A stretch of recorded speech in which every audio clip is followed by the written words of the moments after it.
Assalamualaikum warahmatullahi wabarakatuh. Saya Diana Tirulandari, mahasiswa Pendidikan Kimia Universitas Islam Negeri Syarif Hidayatullah Jakarta, akan menjelaskan mengenai materi pembakaran hidrokarbon dengan judul Asap Bikin Sesak untuk memenuhi tugas mata kuliah Kapita Selekta 2. Saat kita berpergian menggunakan sepeda motor atau jalan kaki di kota-kota besar, kita pasti pernah merasakan sesak nafas dan kesal sekali dengan banyak asap yang berbau tidak sedap. Kira-kira berasal dari mana ya asap tersebut? Yang pertama ini berasal dari asap kendaraan. Asap kendaraan baik roda 4, roda 2, dan kendaraan besar lainnya yang sering melintas di sepanjang jalan dapat menghasilkan polutan yang dapat mencemari lingkungan. Polutan ini berasal dari pembakaran bensin pada kendaraan tersebut. Dan polutan yang dihasilkan dari kendaraan tersebut antara lain menghasilkan gas CO2, CO, NO, dan timbal. Selanjutnya yaitu asap pabrik.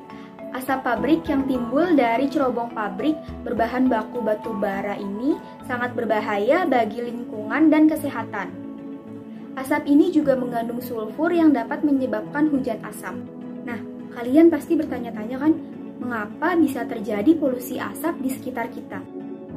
Polusi asap yang terjadi di sekitar kita disebabkan oleh sisa-sisa gas pembakaran tidak sempurna bahan bakar hidrokarbon.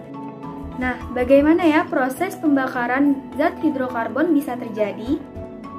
Sekarang saya akan menjelaskan mengenai reaksi pembakaran hidrokarbon. Ada dua jenis reaksi pembakaran hidrokarbon. Yang pertama yaitu reaksi pembakaran sempurna, dan yang kedua, reaksi pembakaran tidak sempurna. Pada reaksi pembakaran sempurna, senyawa hidrokarbon akan menghasilkan gas karbon dioksida atau CO2 dan uap air atau H2O. Contohnya pada pembakaran propana, yaitu gas dalam LPG. Dengan reaksi C3H8 bereaksi dengan 5O2O akan menghasilkan 3CO2 dan 4H2O. Reaksi pembakaran tidak sempurna akan menghasilkan karbon monoksida atau CO dan uap air atau H2O.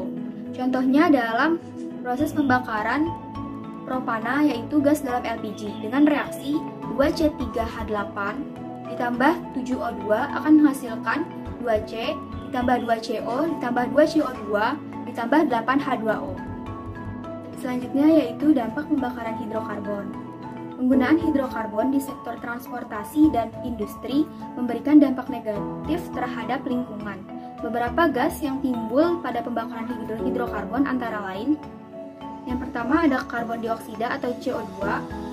Pada polutan gas ini dapat menyebabkan gangguan pernapasan dan juga meningkatkan suhu bumi yang akan mengakibatkan efek rumah kaca.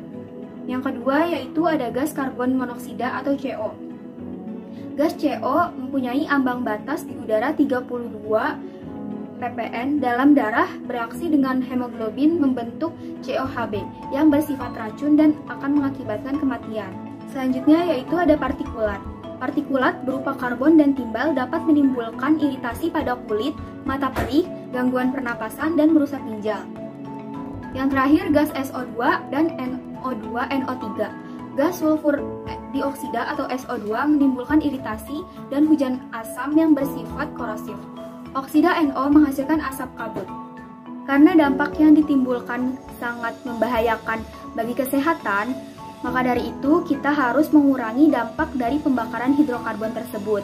Yang pertama itu ada penghijauan atau pembuatan taman kota untuk melindungi lingkungan dan mengubah gas buang CO2 menjadi O2 melalui proses fotosintesis. Selanjutnya, menggunakan sel bahan bakar atau fuel cell melibatkan reaksi antara O2 dan H2 dengan produk reaksi yang ramah lingkungan, yaitu H2O. Selanjutnya, kita bisa mengurangi dampak pembakaran hidrokarbon dengan konverter katalik.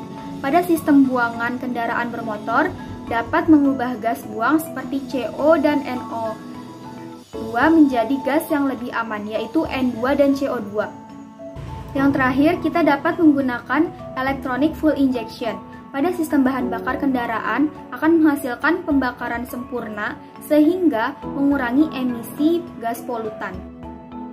Sekian penjelasan mengenai materi pembakaran hidrokarbon. dengan judul Asap Bikin Sesak. Kurang lebihnya mohon maaf. Wabillahi taufiq wal hidayah. Wassalamualaikum warahmatullahi wabarakatuh. Terima kasih.